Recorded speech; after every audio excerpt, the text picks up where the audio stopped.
Cheers. I'm trying to have a really quick conversation, really quick, because I know attention spans are short. A couple things I want to talk about, or actually, here's who I want to address. First of all, I'd like to address Florida Mom. I'm sorry I forget your name. I'm doing this off the cuff because I happen to be logged into Google Hangouts. And the other target of my conversation are Breaking Bad fans who watched it wrong. You watched it wrong. Two clues. One, you're with Walt all the way, and you justify everything he did, and you see him as a hero. You watched it wrong. Two, you think his wife, Skylar, and by the way, before I go further, there's going to be spoilers. I'm an adult.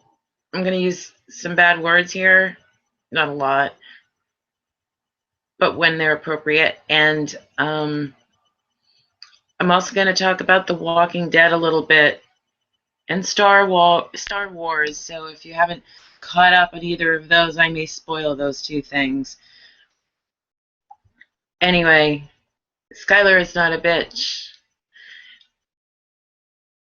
At least not for the reasons that people I've encountered online in discussions think she's a bitch. You kind of got it backwards because, well, first of all, let's just bring something up here.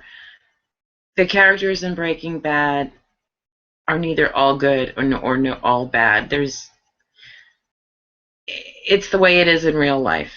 Really bad people in history, and I'm not even going to name a name for fear of inciting anger and outrage and getting off topic, but really awful people still have some good qualities, and really great people have some bad qualities.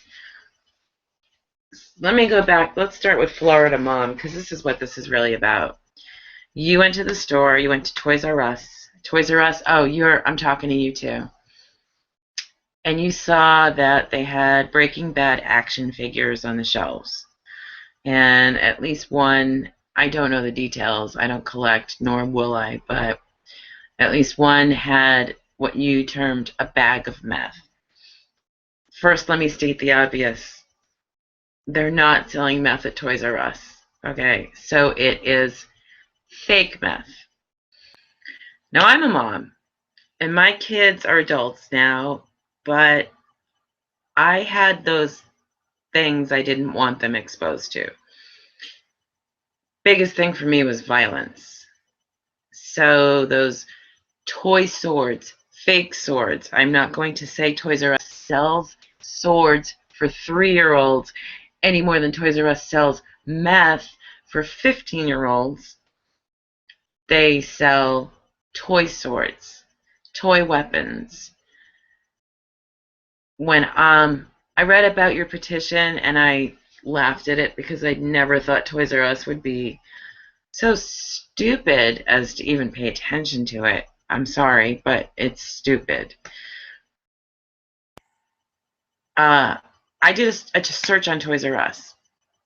I searched for, what did I search for? Action figures. That's right. I searched for action figures. I wanted to see what other kinds of action figures they would have. But one of the first things that came up in that search was a Teenage Mutant Ninja Turtle toy. It wasn't an action figure, though. It was a play set. And the play set included the toy sword. And it was for ages 3 and up. And there are lots of other instances where what I would consider inappropriate toys for toddlers are still on the shelves and nobody's complaining. You can buy a Darth Vader chair. It's black. I think it's got Darth Vader's likeness on it. But if you recall, Darth Vader from Star Wars was a very, very bad man. He was scary, Ever see him with his mask off? Do you remember that? He was violent. He wiped out an entire planet. Okay? And this chair, this Darth Vader chair, is marketed for ages 12 to 24 months. Because, you can't start with mass murdering anti-heroes early enough, can you? So, there's no point in spending not your entire day, but spending any time whatsoever trying to get these things off the shelves. I didn't want my children to have any fake weapons. I didn't want them playing games with pretend violence. I didn't want them to pretend to kill people. Because what I taught them was the worst thing that you can possibly do is intentionally hurt somebody.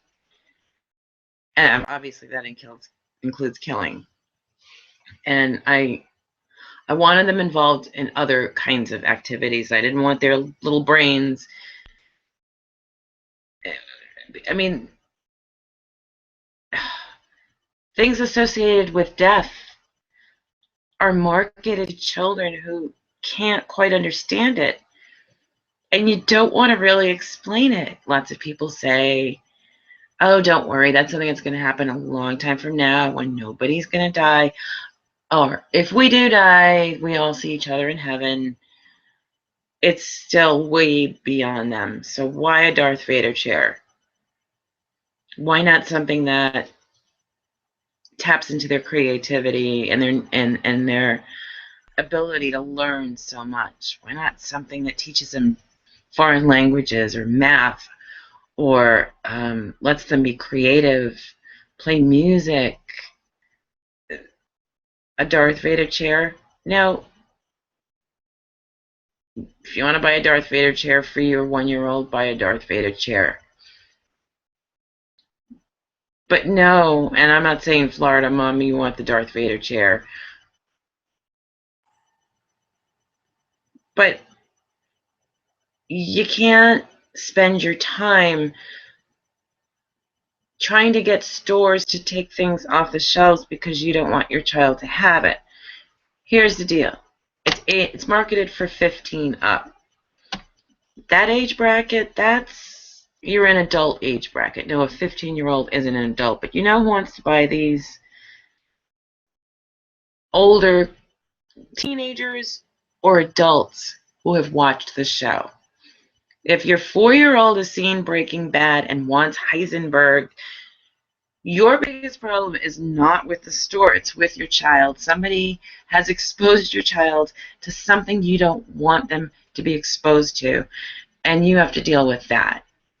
And instead of sitting in front of your computer and creating a petition page, you need to spend that time talking to your child and finding out, why is it that you want Heisenberg? Do you like Heisenberg? Why do you like Heisenberg? Do you not like Heisenberg? What did he do that's so great if you think he's a hero?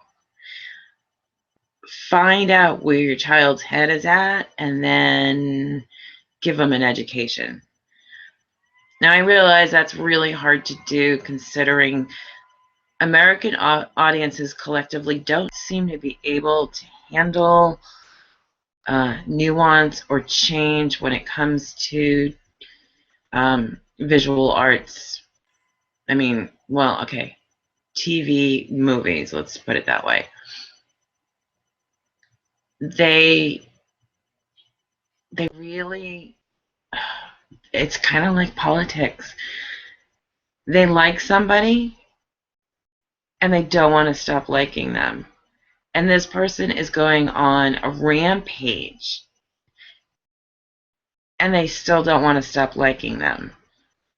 And I don't know if that's the way we're trained to watch these things, or if we just don't want to admit we were wrong. We do this, a lot of people do this with politics. you put your faith in a politician, and then you start to find out they've got some dirt in their fanny packs, they've done some bad things, they're not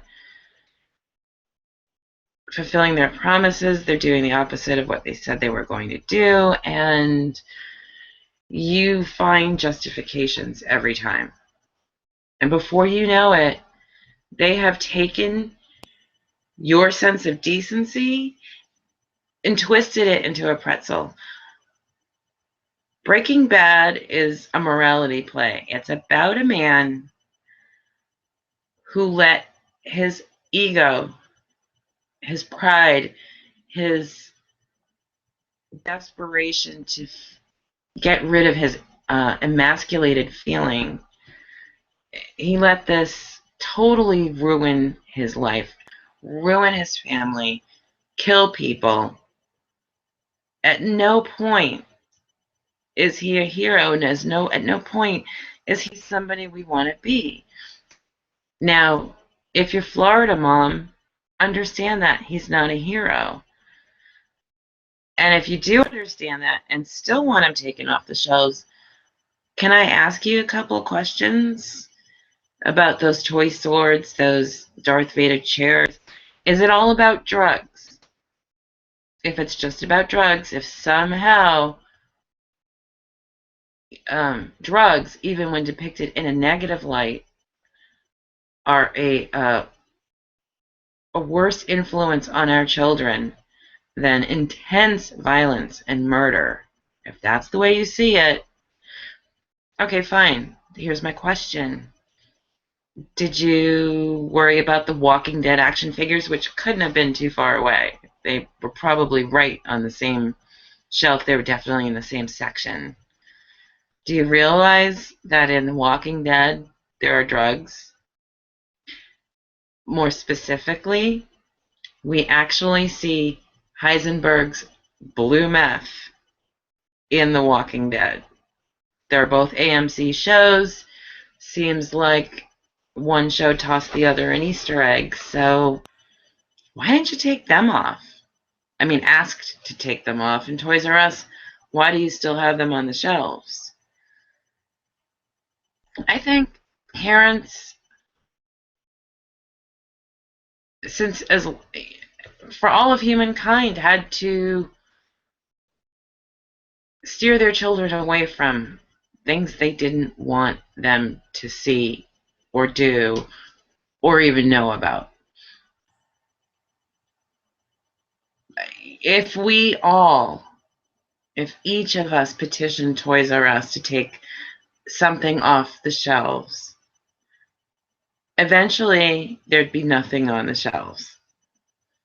And the crazy thing is, Florida mom, you probably boosted the sales of Breaking Bad action figures. You put it in the news. I didn't even know they had Breaking Bad action figures. I probably should have known that, but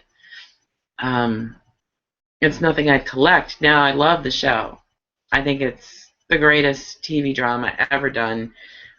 And it really actually doesn't matter what the subject is. It didn't have to have drugs. It didn't have to have lots of things. It was the way it was done. It was that these characters were believable in the sense that they had gray areas. And Walt's gray turned darker and darker and darker and darker as we went along. And at some point, you're supposed to fall off the bandwagon. And if you don't want to believe me, you can ask Vince Gilligan. He's the guy who created the show. He's the showrunner. And he will tell you he wanted to take Mr. Chips, nice guy, and turn him into Scarface, not so nice a guy. And that's what they did. And at some point, you're supposed to fall off the wall bandwagon. You ask Bryan Cranston, the guy who plays Walt, when did Walt break bad? And he'll tell you that it was as soon as he decided to cook meth. And I find that interesting because I fell off the bandwagon later. But in looking at the show, I can't help but point out something that actually may have been worse than the idea that of cooking meth, and that is Gretchen and Elliot. He had a relationship with Gretchen before he knew Skylar, and they were co-workers with Elliot. And we see Walt got some sort of an award for contributing to Nobel Prize winning work. I think Elliot got the Nobel Prize. Over the course of the season, it's pretty clear to us that when Walt had issues with Gretchen and decided to get out of the whole business, he sold his share for almost nothing. And now these guys are what, billionaires? Definitely multimillionaires. And Walt feels cheated. He's angry. These people took his life's work, and here he is, the teacher, and has to work at a car wash. So why, if he feels so cheated, did he not take the money? That was where he broke bad. Of course, there'd be no show, but this is where he broke bad. He could have taken the money, spent that time with his family. Now, I can go on and on and on of all the instances of where we see that Walt is doing this for himself, but let's just jump to the finale and say he admitted that he did it for himself. And in the beginning, he wanted to make money and let his family know that he did it for them. At the end, he managed to get them the money, but they couldn't know it was from him. Furthermore, getting the family the money was not the most important thing to him. Getting his family the money meant that his work, his empire, was successful. Otherwise, it would have been for nothing. And if you got any question about that, just remember those final moments. What was Walt doing? What was he concentrating on? He was caressing the tanks. He was admiring the empire. He had that wedding ring around his neck. He didn't play with it. He didn't pull out his wallet and look at a picture if he had them. He didn't have some flashback of his family. His last thoughts were with his empire and his life's work. This is a man, an otherwise decent man, whose ego took him to pure evil. So if you don't see that, you watched it wrong. I really want you to watch it again. And Florida Mom, if your children, I don't know if this was your issue, want Heisenberg, like I said, have a conversation about it, because this is not what it's all about. I read that you watched and that you actually liked the show. You know, if you ever see this and you'd like to comment, I'd like to know, if you watch the show, how do you not understand that this is morality? This is teaching your kids is it's never right to do the bad things. Not that the show is for kids, but if you have the unfortunate instance of having a child at a young age loving Heisenberg and thinking this is cool because somebody exposed them to it, well, A, you gotta track down who exposed them to it and make sure they don't do this again. And you have to have a conversation with your kids. Petitions don't work. There would be no toy guns, not even water guns, if I took stuff off the shelf I didn't want my kids to have. We are parents, and our job is to be parents. And retail stores' job is to be retail stores. And Toys R Us, be consistent. Just be consistent.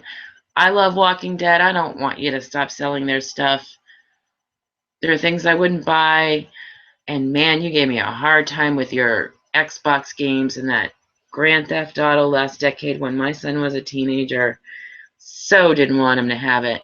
But I never thought to try to wipe it off store shelves because I didn't want my child to have it. I just concentrated on making sure my child didn't immerse himself entirely in these violent, crazy games. When I was a kid, and I'm just going to make me feel old, driving games involved staying in the lines and not crashing. And now it's about doing all kinds of crazy stuff. And you know what? When that kid tried to learn to drive, he couldn't. Staying within the lines wasn't even a concept that he'd ever embraced. It was insane. So people are going to make what they make. It's our jobs as parents not to let them have it. And if they're exposed, then we have to have a talk. The world is full of scary things. It would be great if we could petition away war and drugs and all kinds of stuff, but we can't petition the world away. We cannot tweak the world for our kids. And there's another woman actually who did a petition to Babies R Us, same company, because they're selling Kardashian skirts clothing for 2-year-olds. And yeah, I agree. Not appropriate. Don't want to teach my 2-year-old girl that. Just be like some bimbo who flaunts herself and that success. I wanted more from my girl, and I wanted her to teach her other things. But let me tell you, a 2-year-old does not walk into Babies R Us with her American Express card and demand to buy Kardashian clothes. Somebody has to buy them for these 2-year-olds. So just don't. Express your displeasure, that's fine. But don't buy it, and don't try to wipe the stuff off the shelves. And again, for all of the Breaking Bad fans, if you see Walt as a hero, and I'll be the first to admit last episode was pretty epic. Walt did take care of his family by getting rid of those people who were a danger, and he found a way to get the money to his family. But again, as he said, he did it for him. He only got the money to his family to make it worth it, because otherwise he was a king with nothing. He was a king who accomplished nothing. So I'm going to cut this short now because it's been too long. But no more Toys R Us petitions. There's so much worse on the shelves than Breaking Bad. And if you can't see the morality play that's going on there, and if you think that Skylar is a bitch because she didn't want her husband to do this instead of taking the money that he already felt he deserved, you gotta rethink that. Rewatch. Winter's coming. We're gonna need to go on some TV binges. If you get the flu, watch again. Keep what Vince Gilligan said in mind. Mr. Chips to Scarface. Even Vince Gilligan did not like Walt by the end, before the end. And he even said if he encountered him, he would go across the street and get away. Food for thought. Have a good night. Bye.